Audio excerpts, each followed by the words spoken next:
Chairman Risch, thank you. Senator Menendez, Ranking Member, thank you, sir.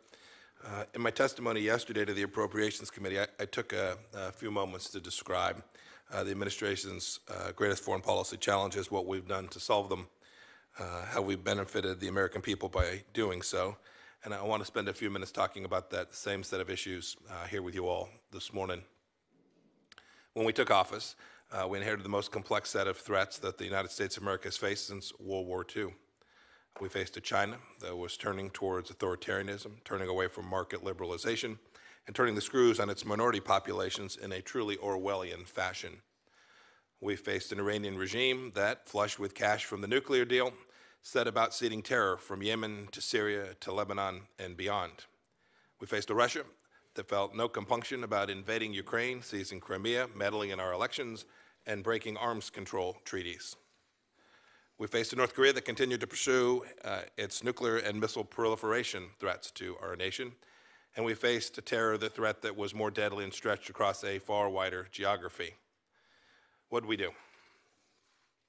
First, the Trump administration recognized and faced reality. We know we can't make sound policy based on wishful thinking. We can't lead from behind. We leveled with the American people and our friends and partners about the threats that we face individually and collectively. This honesty produced growing bipartisan consensus on Capitol Hill about the need to confront Chinese aggression.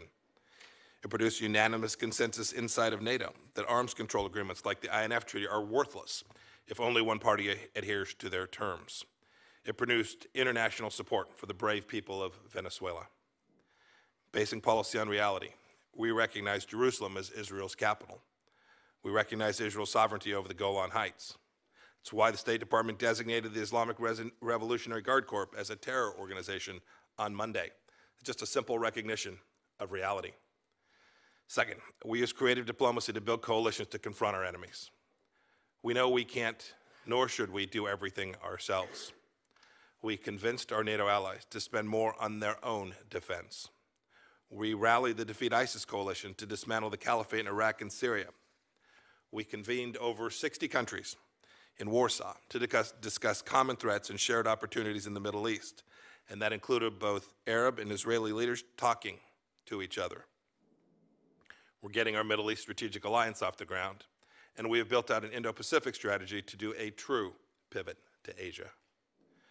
We've supported our hemispheric partners in the OAS and the Lima Group as they work to support the Venezuelan people, and we've forged a global coalition at the United Nations to impose the toughest ever sanctions on the Democratic People's Republic of Korea. So what did we get? Third, what are the outcomes? This administration promised to dismantle the caliphate, and we've done it. We promised to confront China for its unfair trade practices and call them out on human rights violations. We've done that too. We promised to exit the Iran nuclear deal to exert pressure on Tehran to change its murderous ways. Still more work to do. We're working every day to protect our citizens at home and abroad, advance American prosperity and values, and support our allies and partners overseas. Finally, one point.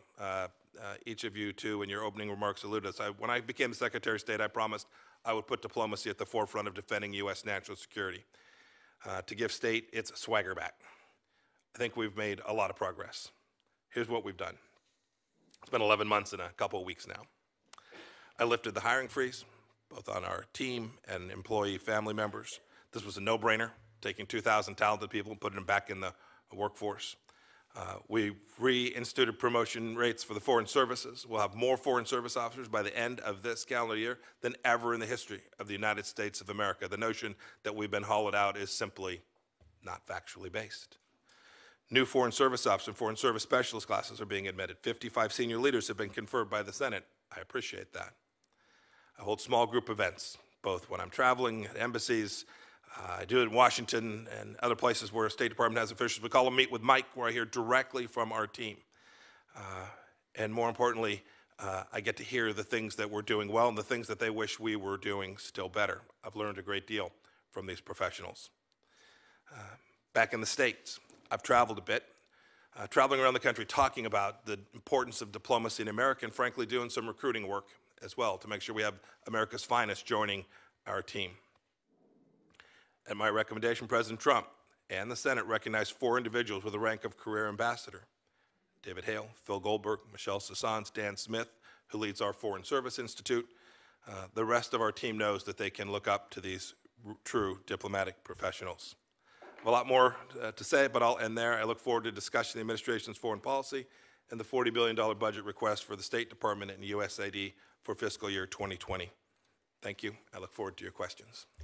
Thank you.